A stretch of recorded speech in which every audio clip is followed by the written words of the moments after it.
Olá, gente. Agora a gente vai para a nossa parte 2 em relação ao nosso conteúdo, né? História Geral da Educação.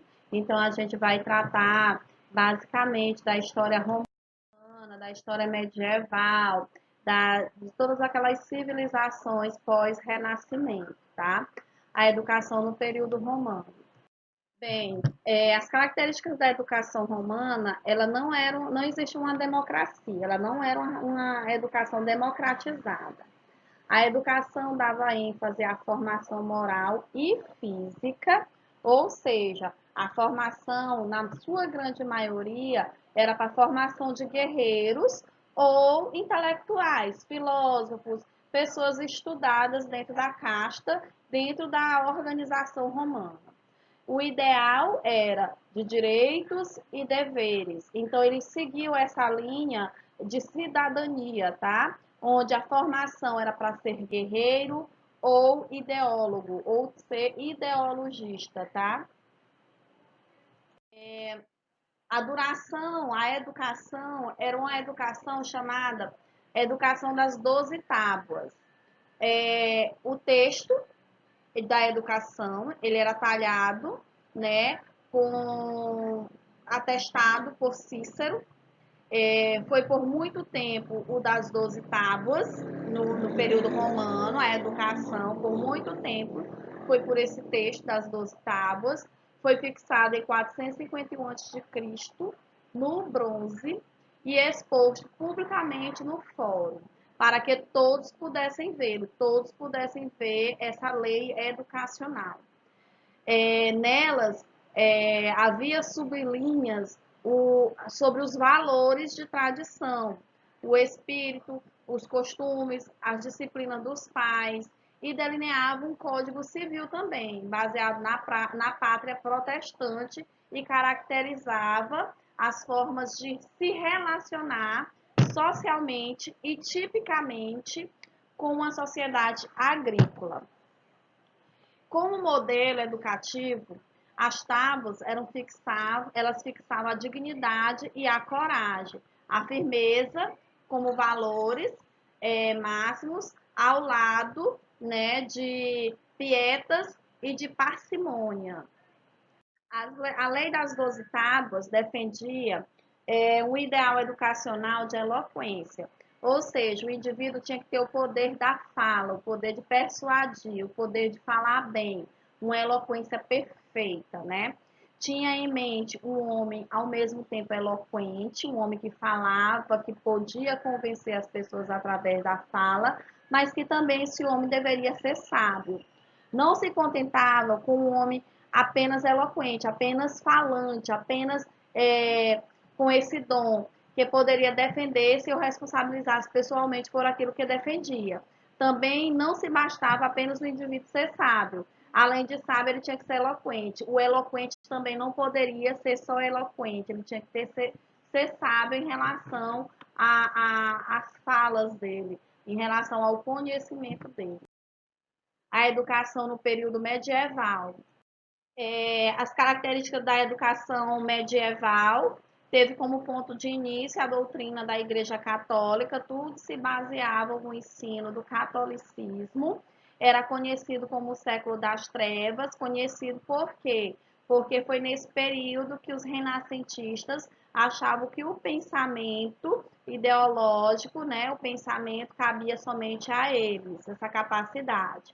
A educação era educação conservadora, principalmente porque era uma educação pautada na religião, e havia uma crítica quanto à educação grega e quanto à educação romana, sendo que a educação grega era muito liberal, e a educação romana ela era tratada como uma educação muito prática, muito simples, muito fácil de se absorver, muito fácil de apresentar os conteúdos em relação ao aprendizado. Da igreja partiram os modelos educativos e a prática de formação, onde se organizavam as instituições, né? Programava-se as intervenções, como também nela se discutia tanto a prática como os modelos, que eram as práticas e modelo para o povo e que eram as práticas e modelos para as classes altas, onde era típico o dualismo social, o pensamento, a forma de se agir, né, social das teorias e das práticas educativas, como tinha sido no mundo antigo. A educação no período moderno. Surgimento das principais características do modernismo. O modernismo surge no século XVII na Europa, onde há uma separação entre a Igreja Católica e o Estado. Principais pensadores daquela época foi Pestalozzi, o Herbart e o Froebel, tá? Que foi feita a consolidação nesse período da burguesia. Na Idade Moderna, a Idade Média para a Moderna, ela se caracterizou pelo questionamento, a vinculação entre a ciência e a religião. E foi nesse período onde a ciência passou a não ser mais parte da segunda, que era a religião, né? Então ela começou, foi aí que houve o desvinculamento de ciência ser uma coisa e religião ser outra totalmente diferente. Nenhuma está dependendo da outra, conforme a escolástica fazia.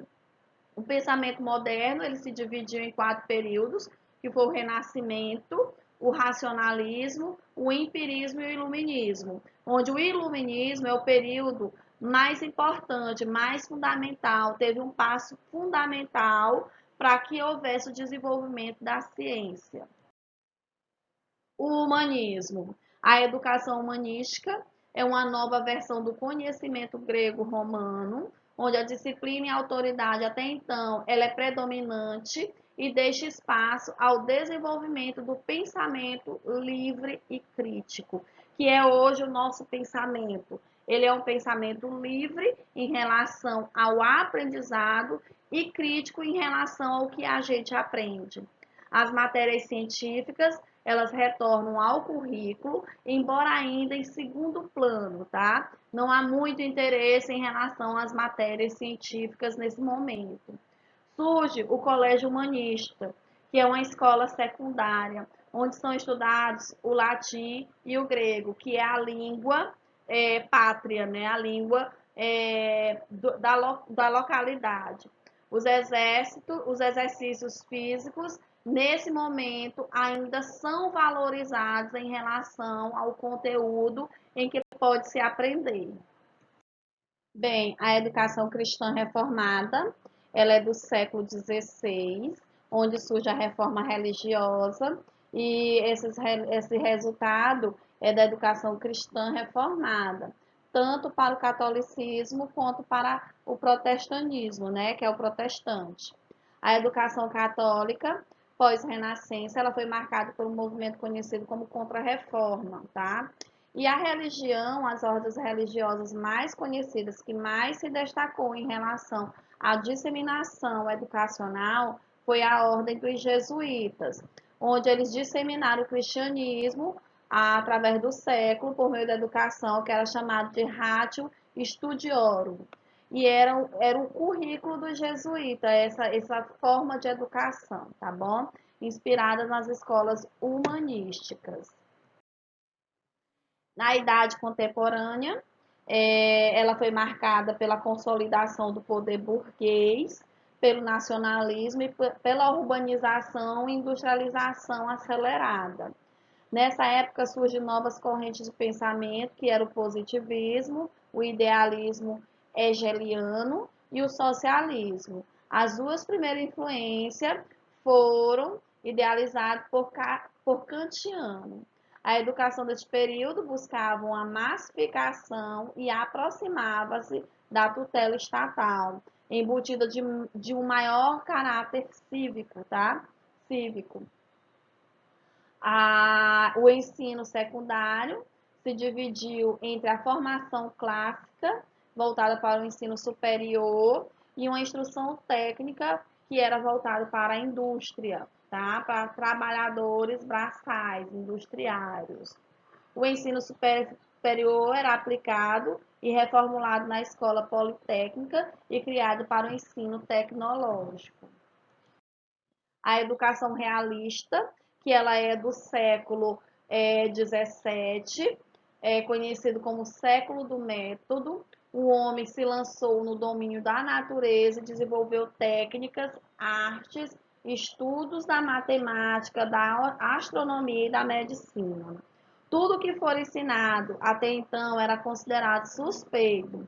Segundo Gadot, neste contexto ainda persistiam as contradições entre o humanismo e a reforma do século XVI, que era decorrente do processo de ascensão da burguesia, quando a burguesia estava implantando o capitalismo, as formas de se valorizar o mercado, de valorização monetária, que se consolidou com o mercantilismo.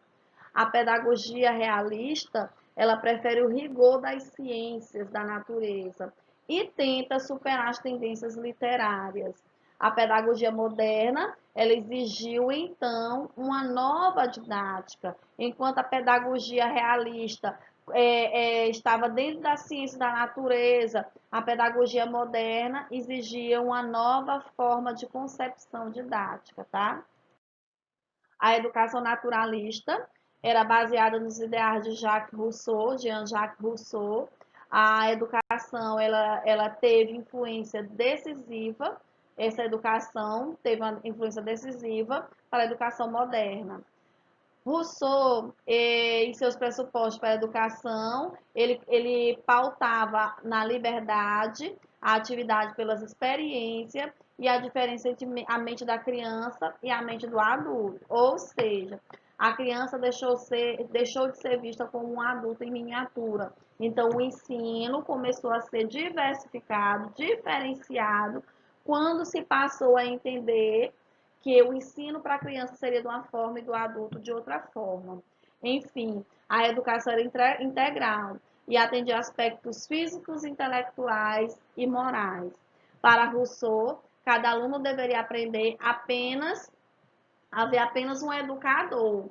Suas ideias inspiraram pensadores e educadores, professores, e destacou-se principalmente Pestalozzi. Aí a educação no período do Renascimento, tá?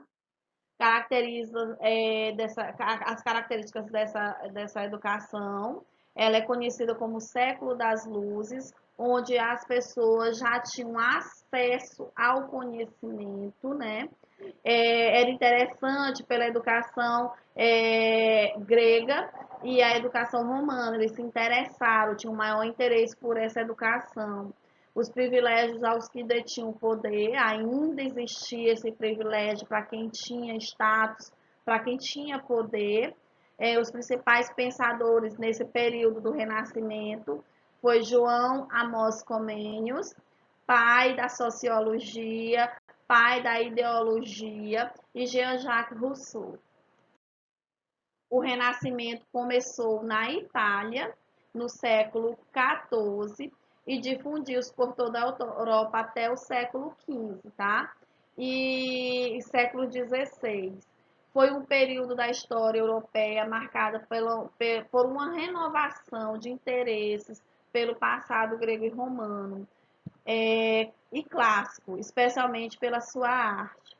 Para se lançar ao conhecimento do mundo e as coisas do homem, o movimento renascentista, ele fez uma eleição em relação à razão como principal fonte, né, forma pelo conhecimento, para que o conhecimento fosse alcançado. O Renascimento deu grande privilégio à matemática e às ciências da natureza.